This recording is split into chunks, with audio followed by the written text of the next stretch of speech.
What's going on, beautiful people? Today we're bringing you another chicken video, and we're going to talk about one of the most common baby chick killers all across the world, and it's pasty butt.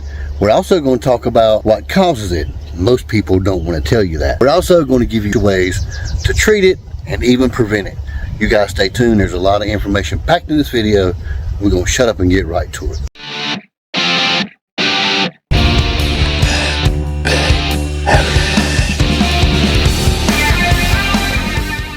For you guys that don't know what pasty butt is, it's a condition where poop gets stuck on the vents of the chick and it'll start to dry out because it doesn't drop off properly. What it'll do is it'll stick, it'll build up, it'll dry up hard as a brick. Not only will it stick to the feathers, but it will also stick to the skin of your baby chick, turn into concrete, blocking off the vent, therefore killing every chick that has pasty butt. A lot of us folks will experience pasty butt almost every time we have chicks, and I'm going to tell you why. Most of the time, for the folks that don't experience pasty butt is the ones that let the mother hen raise the baby chicks. Almost every chick that's mail ordered or taken away from a mother hen and raised in a brooder, usually these are the chicks that always show signs of pasty butt. Now, what causes pasty butt in these chicks and why? Well, these chicks don't have mother hen. They get stressed out a lot from being shipped across the U.S. Getting cold is another reason why. Also, not only getting cold, but overheating. Those brooder lamps can get really hot, and sometimes by the time you find out your chicks are overheated, their little beaks is opened up, they're gasping for air. By the time you move it, they're already stressed out from the heat anyway. Also, for you that give your baby chicks those little nutritional snacks, you're not really supposed to do that, so skip the snacks altogether until your chicks at least get in some juvenile feathers and go through the first molt. The thing, like I mentioned earlier, is improper diet. You have to make sure you have high protein chick food, and I've always told you guys, if it's just too big for your chicks to eat, grind it up in a mortar and pestle and just make sure you get it nice and ground down so the chicks don't get choked and they can process the food a lot easier. Also, make sure you guys got grit in there with your baby chicks, because that is their teeth that they use to grind the food up with. It'll also help you eliminate the chances of getting any signs of pasty butt. Our Midas Gold chicks, like I said, had a pretty bad case of pasty butt. So those chicks have already pretty much grown and they have their full set of feathers. They're down in the pasture, so I really can't do a demonstration with them, but I will kind of show you what we did with one of our blue copper Moran baby chicks. I'm really growing to love this breed.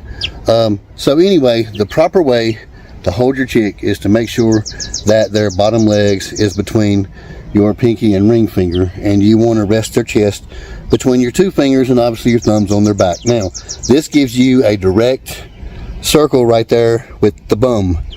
And this way, what we do is we'll take these baby chicks, we'll run some warm water, somewhere around 98 degrees, no hotter.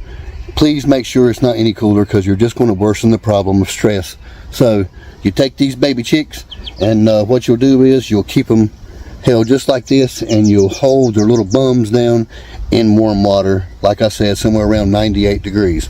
Now, after you let it sit in there just for a couple of minutes, pull it out, get you a good old car wash sponge, nothing really abrasive. I'll go ahead and throw some pictures up here demonstrating what that looks like on the Midas Gold chicks. Now, all you want to do is just keep softening up the chicken poop with warm water and then rubbing it away with the sponge.